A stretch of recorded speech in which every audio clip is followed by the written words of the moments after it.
All right, today I want to do a video on some guidelines for men in their 20s on dating. Have fun.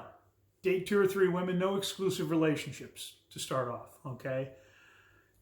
Don't waste your time with single moms and feminists. Life's too short to complicate it with unhappy people or people that make your life more difficult.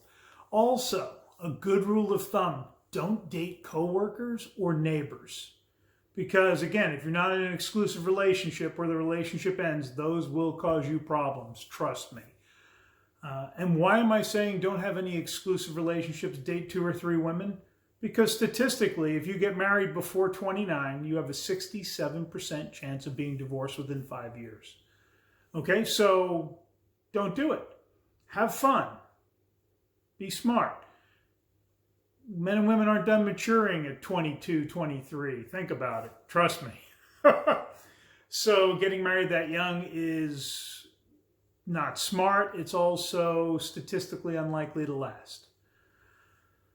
Focus on you. Have fun with your buddies. Work on your mission. Get rid of any debt. Build up some assets. You need to be positioning yourself that in your late 20s and 30s, you've got life on course and you're doing well, okay? Also, when you're 28, 29, and want to start thinking about a serious relationship at that point, you now have experience with a variety of women to use as a way to evaluate potential long-term partners. Think about this. You have a 27, 28-year-old who's got a brand new expensive car that of course is financed. She goes on multiple vacations every year and still has $65,000 in student loan debt because she only makes minimum payments, and she's a party girl.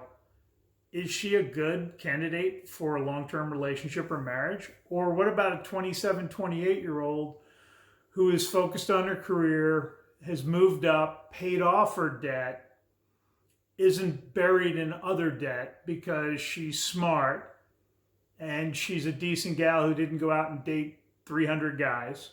Who's the better candidate for long-term relationship?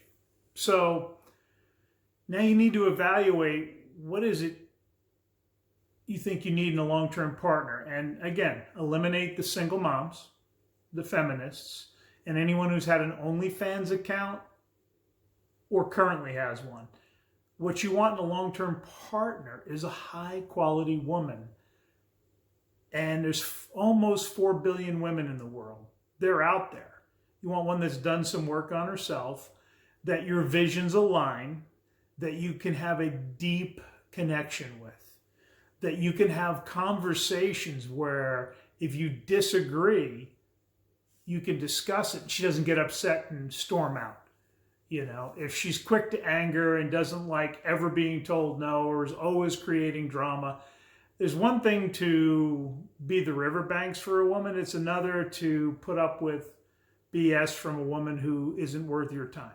So make sure she has her life in order. She's worked on herself. And you should have identified what qualities do you want in a partner. They've done work on themselves. They've got a career. They are agreeable, you can have deep conversations with. There's a variety of things. Even geography. Why would you date somebody who lives 5 hours away? Then you also need to know what your list of deal breakers are. So for me, smoking was an automatic deal breaker for anyone when I was ever single. But there's things like that. So once you have that and you're 28, 29, and you find somebody where your hopes and dreams are aligned and your vision for the future, whether it's stay-at-home mom, and then if so, how long before they go back to work? They have a career to fall back on. They've established themselves. You don't have to worry about them feeling like they've missed out on everything in life. Then then if you want to move forward with a long-term relationship or marriage, great. But keep this in mind, don't be getting married way early. You don't have the experience to realize that your selection criteria might not be ideal when you're in your young 20s. So guys, have fun. Focus on yourself, your mission, your career, getting yourself squared away. Then worry about finding a long-term partner. Have a great day.